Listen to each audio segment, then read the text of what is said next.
A forest of giant mushrooms sounds like something out of a science fiction movie. But if you were to turn the clock back just a little bit all the way to the Paleozoic Devonian period, you could find these cinematic sites in forests around the world. About 420 million years ago, the Earth was home to giant fungi that grew up to 8.8 meters tall. Today, we're talking about the tallest fungus in history, Prototaxite.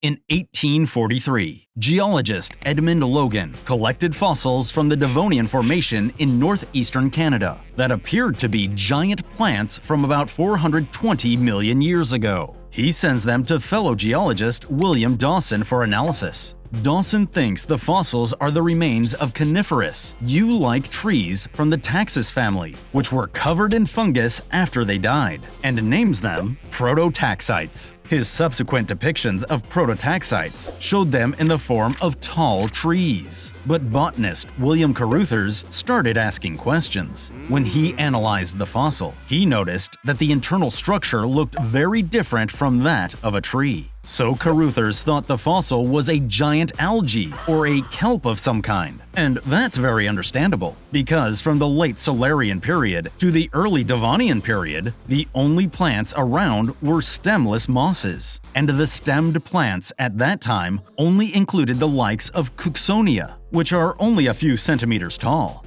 Definitely not the giant trees we see today. So, for over 100 years, the scientific community debated what a prototaxite actually was, until 2001, when a paper was published that put an end to the debate. Francis Huber, a paleontologist at the Smithsonian's Museum of Natural History, made the surprising claim that prototaxites were fungi.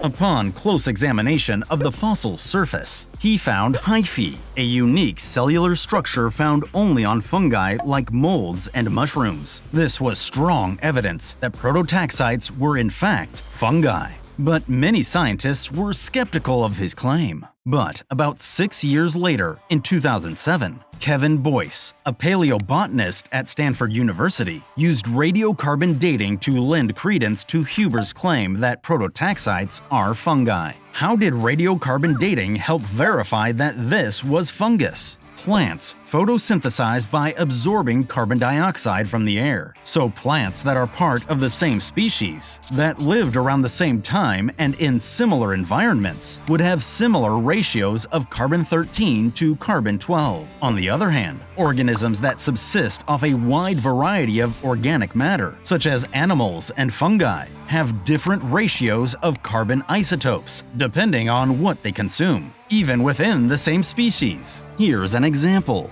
A vegan and a meat lover would most definitely have completely different ratios of carbon isotopes in their bodies, even though they are both humans. Further research by Dr. Boyce here shows that plants of the same species that lived in the Devonian period all had similar carbon isotope ratios. So, what about prototaxite? Those red dots represent prototaxite carbon isotope ratios at different time periods. You can see that the carbon isotope ratios vary greatly even though they're part of the same species. Based on this evidence, Dr. Boyce concluded that prototaxites were not photosynthetic plants, but rather fungi that decomposed organic matter. But that presented scientists with another problem. If this organism was a fungus, then why did it get so darn big? And why did it disappear 360 million years ago? While we don't have clear answers yet, one theory is that it grew because being taller gave it the advantage of being able to spread its spores farther. Another theory is that the Devonian land was only populated by small arthropods, and these vertebrates were just making their way onto land at the time.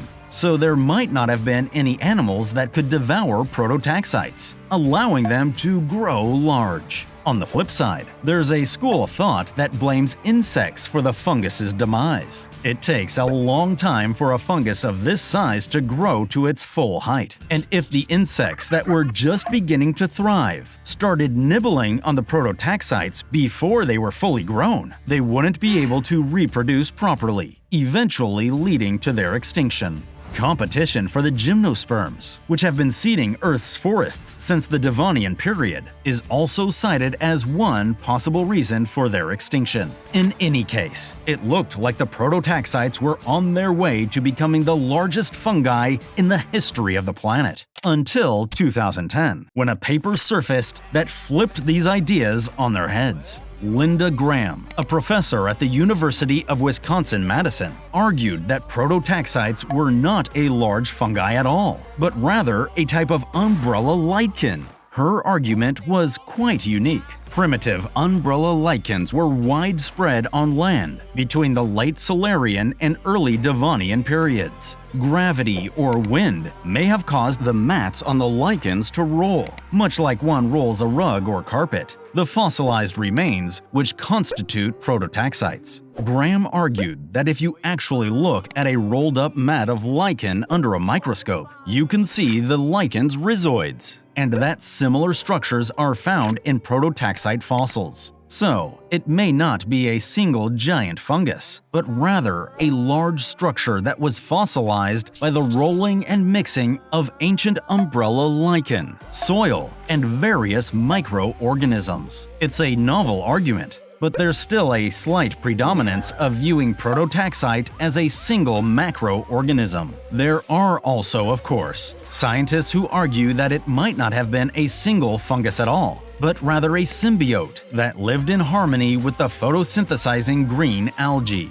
Additional fossil evidence will likely be needed to reach a more accurate conclusion in the future. What would it be like to walk down a Paleozoic Devonian forest path with giant fungi towering over you? Science is a window to the world, and this has been Science Dream. Thank you for watching.